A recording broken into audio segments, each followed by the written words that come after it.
Hey, what's up everyone? This is Anthony from Anthony's Customs, and for this review we are looking at the DC Collectibles Batman The New Adventures, I almost said Adventures, Bane figure. I almost mixed those two words together. So this is him. He's pretty cool. He's definitely got some size to him. He stands roughly 18 centimeters tall, which makes him just about 7 inches. So he's a pretty good sized figure, and he actually looks pretty good, and they did a decent job with him.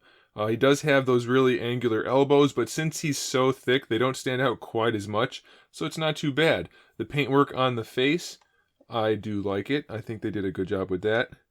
It's pretty crisp, nicely done. And then we have the red tube that goes from the back of his head all the way down to his arm. And it's really soft, so it won't get in the way of any posing or anything like that. The collar is sculpted well. The belt is sculpted, but it's painted pretty poorly, and it just doesn't look that great. His gauntlet is sculpted, and then he's got the spikes there. Then he has a little bit of paintwork down here by his boots. The tank top is sculpted, and it's painted pretty well. It's not great, but it'll do. It's nothing too special. As far as articulation goes, his head has decent range of motion. You can lean it from side to side. You can rotate it around, no problem. He can even look up and down a little bit, so it'll do. It's not the best in the world, but it's not too bad. For the shoulders, you can't really get them to pose too well because of how boxy they are. They don't tuck into the torso very much, so you're mostly just going to get the rotation with just a little bit of a hinge, so it's pretty limited.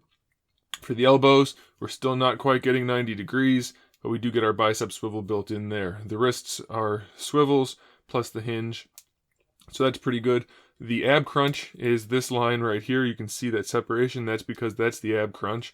And then we have a diaphragm joint on top, but it's basically useless. So don't expect that to do much of anything. The hips, pretty good. They go pretty far forward. They're a little bit loose, so that's a little disappointing. But they do have good range. They go all the way out to the side, and his are actually higher than most of the other ones, so they don't look too bad when you do bring them out to the side. The knee joint still doesn't go 90 degrees, so that's pretty disappointing. He does have a boot swivel at the top of those gray lines, so that's pretty cool. Then we have an ankle rocker and a really nice ankle hinge. It's pretty good. Not too bad at all. He's one of the better figures of the bunch.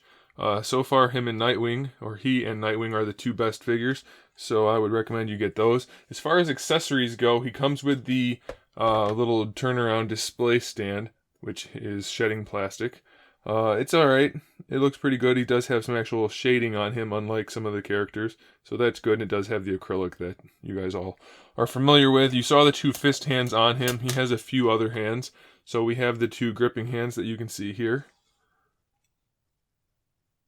We have these two gripping hands, so a little bit of variety. It's up to you how you want to pose him.